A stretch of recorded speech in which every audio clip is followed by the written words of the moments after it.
Okay, why did the Easter egg hide? Because it was a little chicken.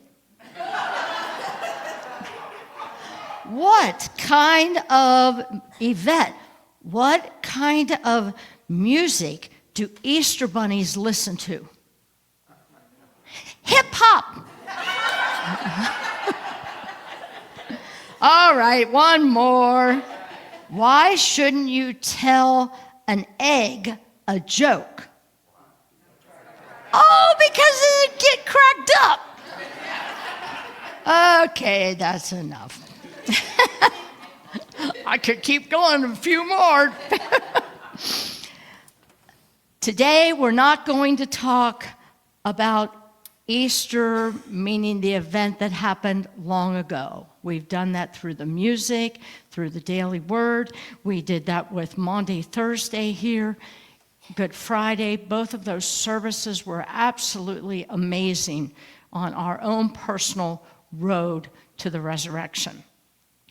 What I'm going to do today is that in unity, we honor that amazing journey of Jesus Christ. From his birth, the miracles, Palm Sunday, the Last Supper, which was Maundy Thursday, Good Friday, the crucifixion, and the tomb, and now the resurrection. And we look at what the resurrection teaches us about moments in our lives when things feel dark, uncertain, or even impossible. Sometimes, I know for quite some time now, the news media has us feeling uncertain.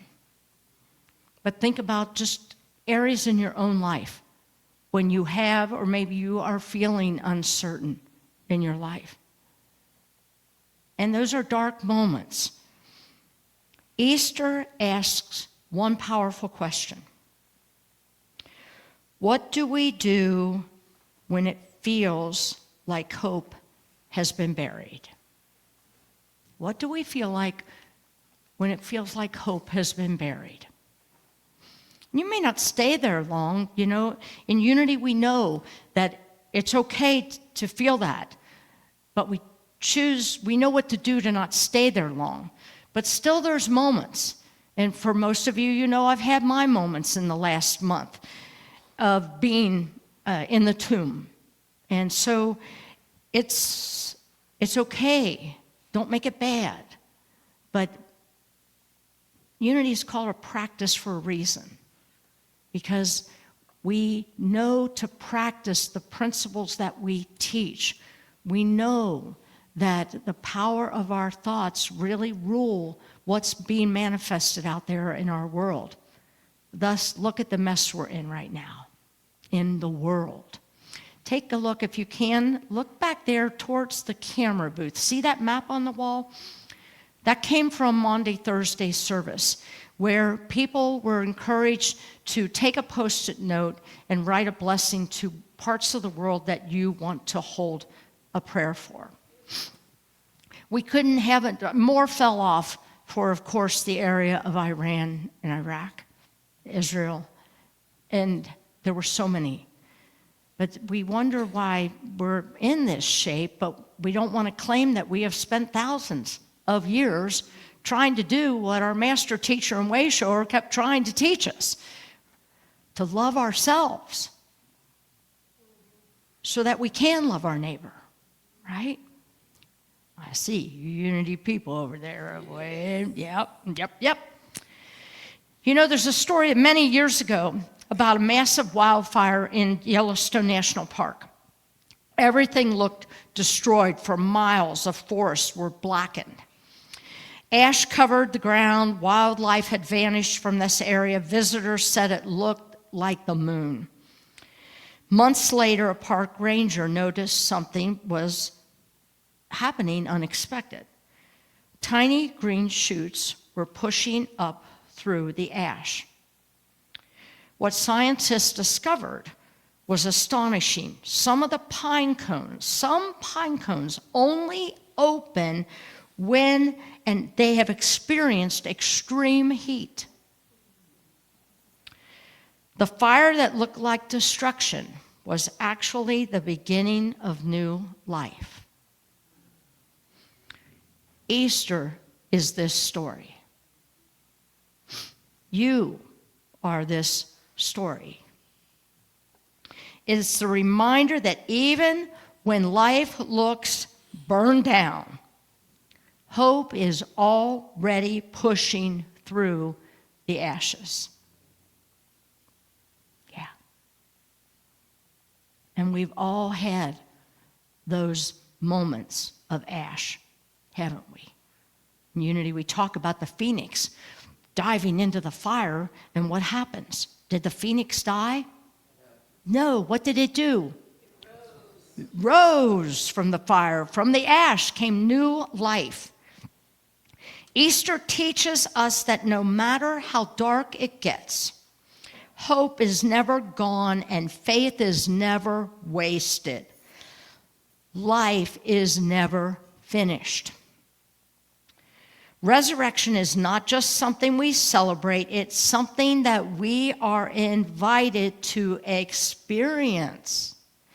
If you don't allow yourself to go through these phases of, Palm Sunday, which is all about letting go of the ego, and then to the crucifixion, the road of the crucifixion, and then going into the tomb, if you don't allow yourself that, then you can't. What is it? You can't have a resurrection without a crucifixion. So there's this major letting go that needs to take place in order for you to resurrect, in order for me to resurrect to a new way of being and a new way of thinking. And I can tell you here today, for those of you who have walked this Sunday morning journey with me the last 3-4 weeks, is that the stone is moved away, and I'm coming out of it. I'm coming out of it slowly. I don't just jump out of it, because it's a process, isn't it? It's a process. See, otherwise we say, I forgive you, now I'm done. How's that work? Right. You truly have to practice forgiveness over and over. We talked about this on Friday. How many times? 70 times 70, which equals, you math people, 70 times 7? 4,900. You got it. Is that, so at 4,901, I can call it done? No, 7 is a metaphysical number. Anytime you see that in the Bible, it is metaphysical, meaning however long it takes for completion.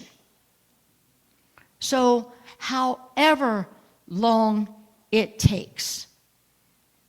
I can tell you, after my fatal accident, it took me 15 years to forgive myself. However long it takes. And I was the only one that put myself in hell. And I was the only one that could get myself out of it. And trust me, I wanted it to be done in a year. I wanted it to be done the next day. But it couldn't. And I'm so blessed that I was in a Unity church after that. And almost 4 weeks after that I was in a Unity church and grabbed onto these, like it gave me hope. But it was not easy. This journey is not easy. But it's so worth it. People, it's so worth it. It's so worth it to live not holding on to past, holding on to mistakes. And trust me, we've all made them, haven't we? But yeah, let's look around at parents. Let's look around at us grandparents. We're human. We're going to have error. But how long we hold on to it is up to us. So I'm going to share very quickly here 3 points, okay? 3 simple resurrection lessons that we could actually live. 1, knowing that darkness is not the end of the story. That's big. I look around and I see some of you who are having and have had for many years family struggles, family disentanglements, and whatever you want to call that, right? And so we feel like it's the end of the story. They felt like Yellowstone was never going to come back, but it did. And it may not come back the way you think it will. And think about how many years those trees are going to take to look like a full-blown forest again. Won't take as long as we think, but it will take time, right? So it's the same thing. Good Friday looked like the end, didn't it? They thought it was the end of Jesus, the end of this miracle worker, but it wasn't. Remember, was it last week? I can't even remember. The week before when I titled it, I cannot wait to see what good will come of this. So if you're struggling with something, affirm to yourself, I cannot wait to see what good will come of this. And it may not be the healing you're expecting, but it will be a healing within yourself. Within yourself. You may not get the diagnosis that you wanted. You may not get that healing from a diagnosis that you wanted. But stay open, because healings are happening.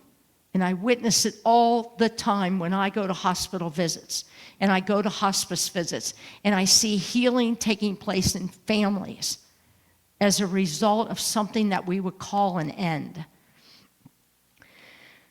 The tomb looked final, hope looked lost. Easter teaches us that, listen, appearances are not the final chapter, but don't we believe that they are? That this is my lot in life. No, it's not. No, it's not. Easter says the story is not over just because it looks over. I'll say that again, and I'll say it a little bit different.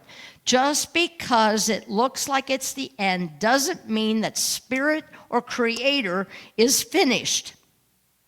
It's never finished. Spirit in you is an activity that is never done, unless you want to keep shutting the door on it. But it's still in there, wanting to get out. The second thing I want to make is the stone represents what we think is impossible. No one expected the stone to move, did they? No. And that tomb? Never. It was so big and heavy. The stone represents the things that we carry. This will never change. She will never change. She's always been that way. He's never going to change. He's stuck. Relate to any of this in your life? Yeah, if we're breathing, we're going to relate to this. Anyway, the resurrection is just not an outer miracle either. The stone, I'll go back to the stone, that things will never change. Oh, have we done this? It's too late. It's too late. I can't recover from this. This is just how life is. Easter teaches us that the stone is never as permanent as we think. Hope is the spiritual understanding. That's one of our 12 powers, people. The spiritual power of understanding that life is still moving even when we cannot see it. So if you cannot see this healing happening in your family right now, or in your situation, whatever that situation, and I'm going to just say that it's hard for me to see that there's going to be some healing in our world. as I every day open my news app. And I want to feel like this is never going to change. But that's not what we teach here. It is not, because the activity of spirit is moving, and I know it's moving. And so I need to trust and have faith that that activity is moving, and it's trying to push good up. It's hard though, isn't it? When we find ourselves in a war. It's hard.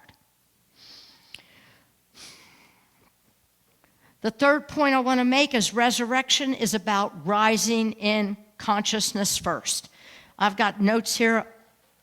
Blah. Blah. Resurrection is about rising your consciousness, people. It is affirming that everything, it's principle number 3 in the Unity 5 principles. What you think about, you bring about. Thoughts in mind produce after their kind. That's consciousness. What you hold in your mind and in your heart, you will manifest. So it is constantly important that you acknowledge what's got you hooked and work on it for however long it takes. Because in unity, this is a personal practice. And I tell you over and over again, unity's not for everybody.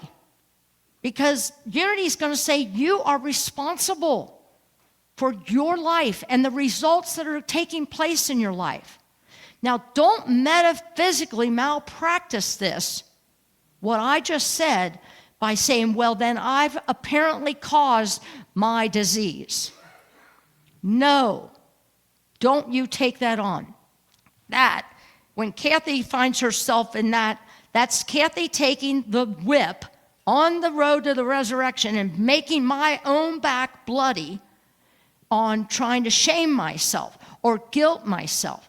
Now, that is not loving the Christ in me. That is Kathy's ego beating herself up from her little girl belief system that she's still not enough. Anybody share that one from childhood? Not enough. So many, so many. And I don't believe it was intentionally intended to be that way. But my parents were coming from what they were raised in. I'm coming from what I'm raised in, and I know that I can change now. I wish I could have changed it when I was 25, but I didn't know any better. But once we have an awareness, then what?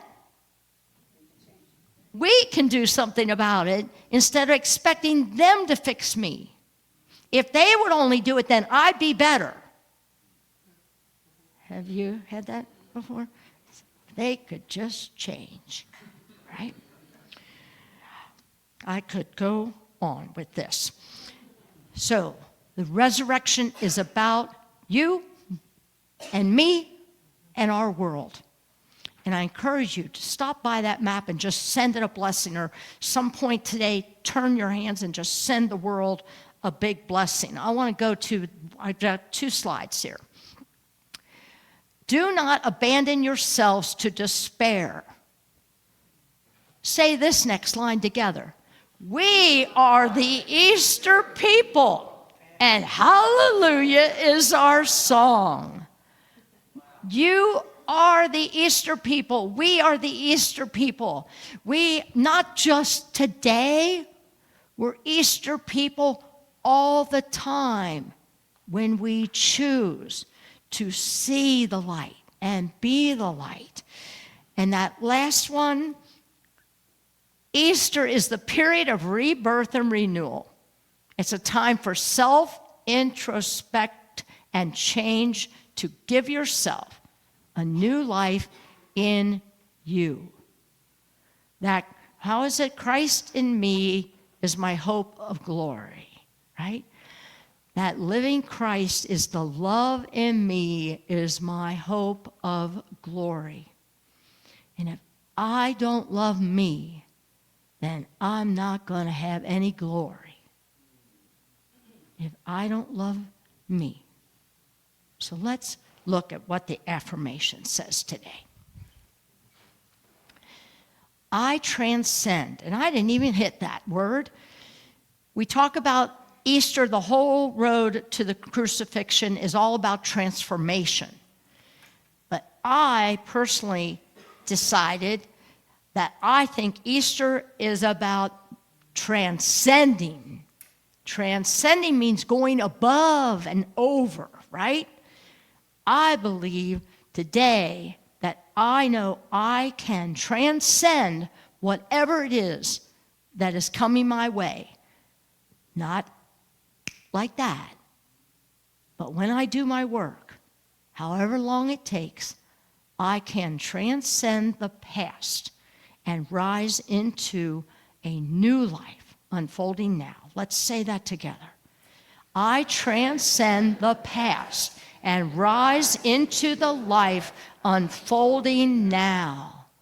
Amen. Namaste. That the Christ in me, the risen Christ in me, truly sees and honors that risen Christ, that risen awareness of love in each and every single one of you. Namaste. Thank you. Thank you.